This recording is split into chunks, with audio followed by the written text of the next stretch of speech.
Hey guys, it's Emma and I'm back today for you with another video.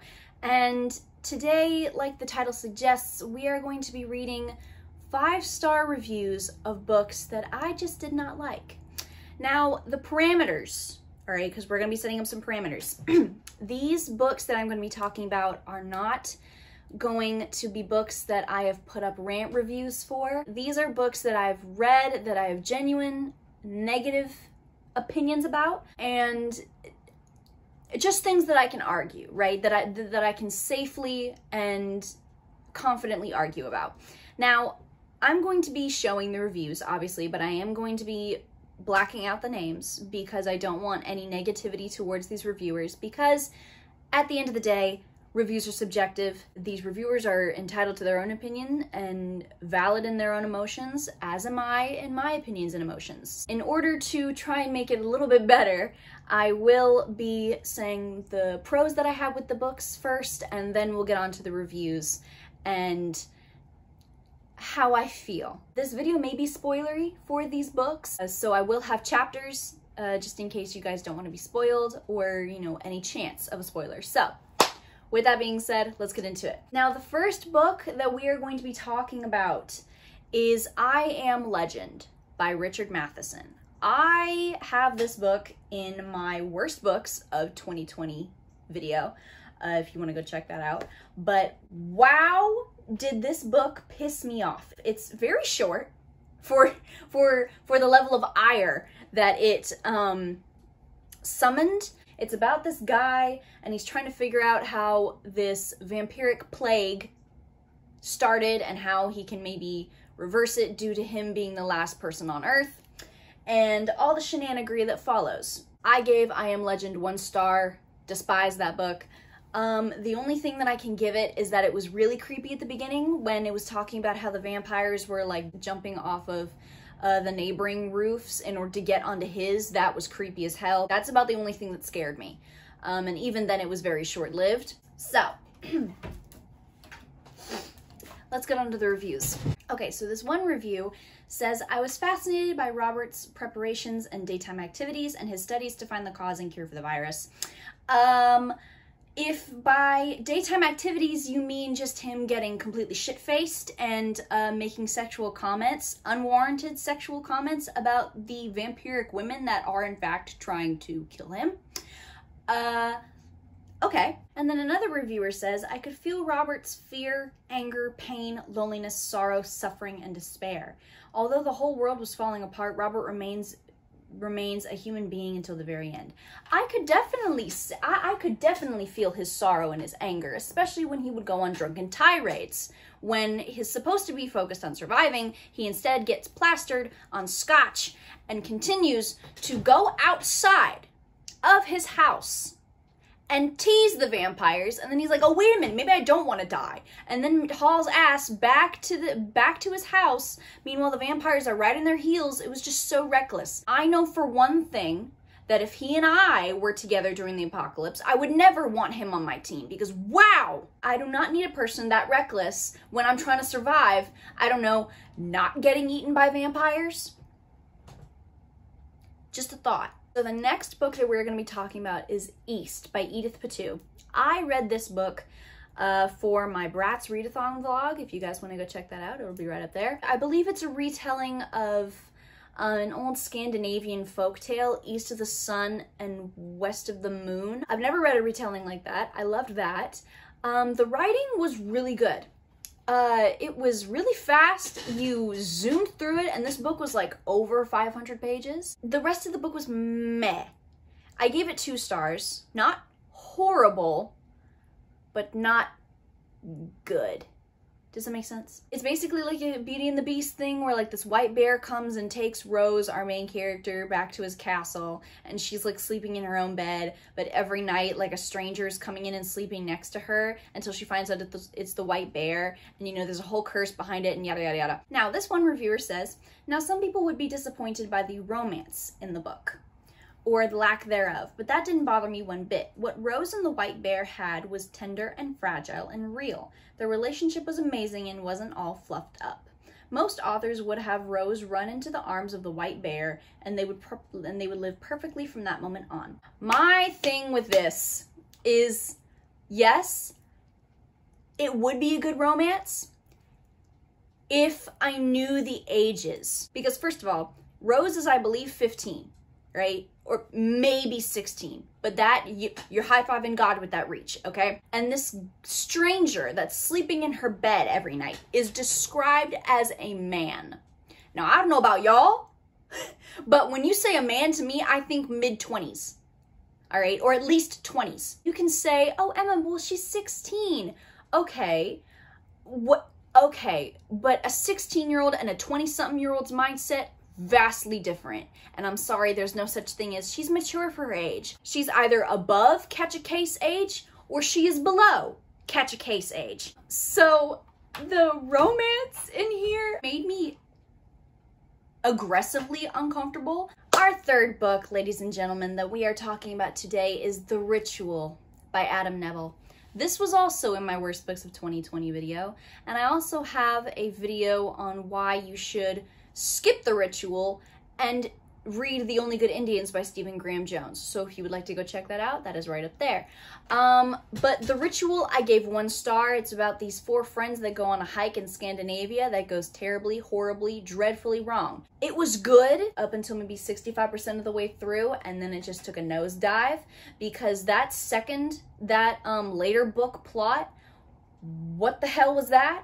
Also, the movie for The Ritual, 10 times better. Wholeheartedly recommend the movie. So somebody said, the plot is really interesting in this book. It went nowhere where I expected it to and cleverly combines the intense analysis of friendships under pressure along with some very dark themes of pagan practices, ancient Scandinavian lore, and evil rituals. It's not a book you can predict in any way. 2 things.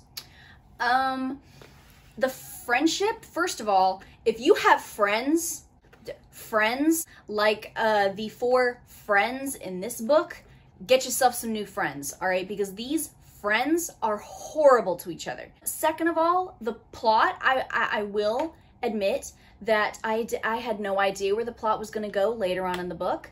I especially didn't expect the punk teenagers who kidnap our main character and become the later in book villains, and they try to summon a Scandinavian god with heavy metal music. Sorry. And then somebody else said, as well as the horror element of the tale, I appreciated Neville's quite profound musings, voiced mostly by the main protagonist, Luke, on the nature of friendship and how we often prioritize what is largely irrelevant to a meaningful existence. I didn't get that. I just got monologue upon monologue upon monologue, peppered with, sentence fragments and run-ons about how shitty Luke thinks each of his friends are, except for Hutch. But you know what Hutch does? He's the first that dies. So, and Hutch is the best out of all of them. All right, so, funny how that works, right? Now we have The Damned by Renee Ahdieh. This is the sequel for The Beautiful. I read this for the Bratz Readathon as well. The Damned was genuinely a very big disappointment for me, considering I did really like The Beautiful. Seeing that, I gave it 1 star. So we're following Bastian and Celine and everybody else. But this book is more focused on Bastian now that he has become a vampire. And like I say in my vlog, I don't know quite why I expected to enjoy an amnesia plotline, because that is what plagues Celine's story throughout this book. And we're just following Sebastian and how he's coping with being a vampire and, Celine's subsequent memory loss. I did like the attempt at the world building. Renee Ahdieh really did try to open the world and introduce all these different species instead of just vampires and werewolves. And we got more points of view from different characters as well, including Odette and Jay, my man. I loved Jay. I loved him so much. I thought he got the short end of the fucking stick. But what do I know? I'm just a kitten caught in a tree, right? Anyway, this one reviewer says, The Damned is definitely more focused on Bastian, and we see a lot through his point of view, which I loved so, so much. Renee weaves this magnificent story together that is so stunning and intriguing you want to know everything and more. I thoroughly enjoyed getting to know Bastian's emotions, his passions, his strengths, and weaknesses. A lot of people like Sebastian. I don't. Like, don't get me wrong, I saw the appeal of him in The Beautiful, but after reading The Damned and just how much of a douchebag he became, I was genuinely pissed. Sebastian, listen, I understand you didn't want to become a vampire. I understand this isn't what you wanted, but to make everybody else's life shit just plainly because you don't want to live your life,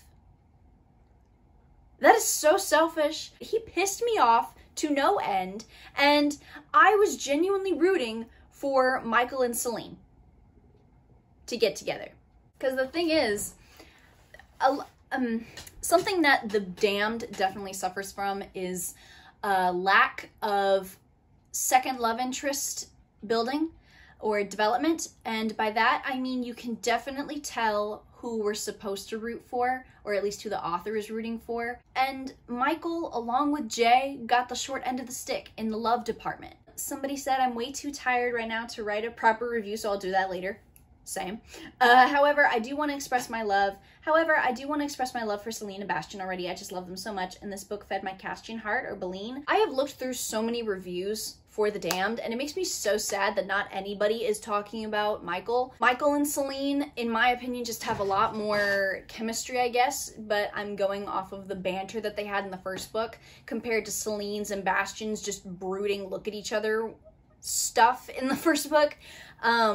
And then, not to mention, in this book, he cares for her. Like, he takes care of her. He's trying to get her memory back. Not to mention, he's a werewolf, and I'll always be a werewolf girl over vampires. I was genuinely disappointed, not only with the whole Michael, Celine, and Bastian debacle, but just the whole book in general. It was such a decline from what The Beautiful was. And the sex scene that we got between Bastian and Celine was maddeningly tame. Y'all built up basically two books worth of sexual tension to just have a sex scene that's like 2 pages long. And not to mention, he finishes in like 5 minutes. Really? It was that short? I'm sorry, I was expecting more. I just was. All right, and the last book that we have, I also gave 1 star. And I don't know if I'm going to get stoned for this, but it's The Strange and Beautiful Sorrows of Ava Lavender by Leslye Walton. Basically, this book is, it's a magical realism story, and it's about this girl who's born into this family and she's got wings.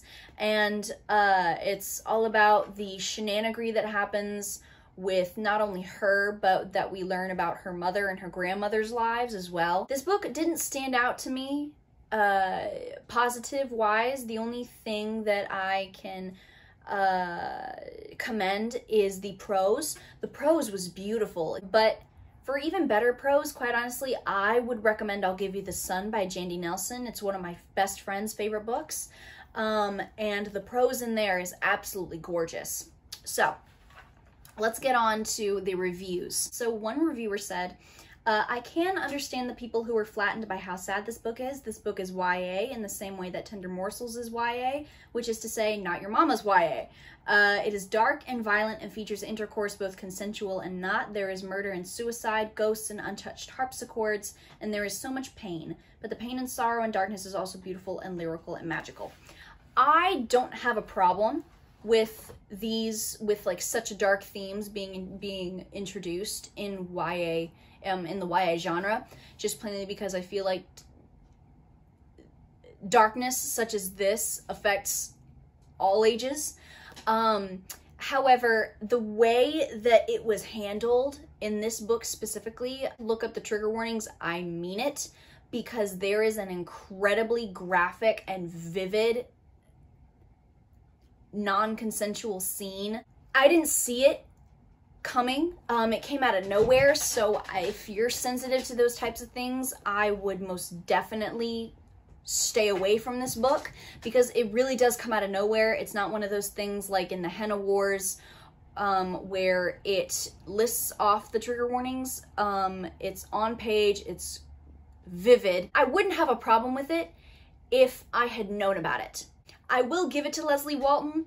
The villain, Nathaniel Sorrows, I've said it in multiple videos already. Nathaniel Sorrows is one of the most despicable and revolting people I've ever read about. He is a religious fanatic, and he is obsessed with Ava Lavender, aka the girl that was born with wings. He thinks she's an angel, and at one point in the book, he starts masturbating with his feather down pillow because that is how he believes fucking an angel would feel like. Yeah, I wouldn't have had a problem with the scene if, you know, I'd had a warning first. And I'm not someone who's typically triggered by those types of things. However, that day was just one of those days. What baffled me most were the characters, their capacity to love and love foolishly, emphasis on that, as it is italicized, was as heartwarming as it was appalling, and the way they fell in and out of it like it was the easiest thing to do in the world, like moving from one used tissue or handkerchief to another, though alarming it was, is not something I can attack with words. I can! The thing that I had a problem with was Ava Lavender's mom. Let me just give y'all a rundown on Mama Lavender's love life. All right, because Mama Lavender, first of all, she was head over heels for this guy. She was down bad, right? And then they were both like childhood sweethearts. They were both like high school sweethearts until he moved away for college, and he comes back and he's got a fiance in tow, right? So he brings his fiance to Mama Lavender's family, like garden party. And, you know, she's heartbroken, as she should be. And still, he comes over and he is unapologetic, and she's still head over heels. Okay. However, the thing that I'm not okay with is the fact that she proceeds to take him to the back of her house and proceeds to have sex with him. He is laying it on thick. He's like, I missed you. I don't know what I would do without you. And so she proceeds to have sex with him, thinking that, oh my gosh, well, wait a minute, he says all this stuff. He's gonna come back to me, as if little Miss Fiance over there isn't over there. And so, you know, they're done doing the deed, and he gets up, cleans himself off, and leaves her in the garden to go back to little Miss Fiance. Then Mama Lavender proceeds to be hung up on this man for the next decade or so. There is a time and a place for unwavering, unrequited love, all right? But this instance right here, okay? Ooh. Having to endure reading about her heartbrokenness after everything that had happened. I was like, honeycomb, at this point, it's time to move on, all right? He's a douchebag. He used you. You're gonna look me in my eye and you're gonna tell me that you're still in love with him over these last 10 years? Oh, honeycomb, you are down bad. So you guys, that was me reading 5-star reviews of books that I don't like. Again, this is all subjective. I hope you guys enjoyed. I will leave the link to my Goodreads down below in case you guys want to read the reviews that I have for these books. And I hope you guys are staying safe, and that I'll see you in the next video. Goodbye.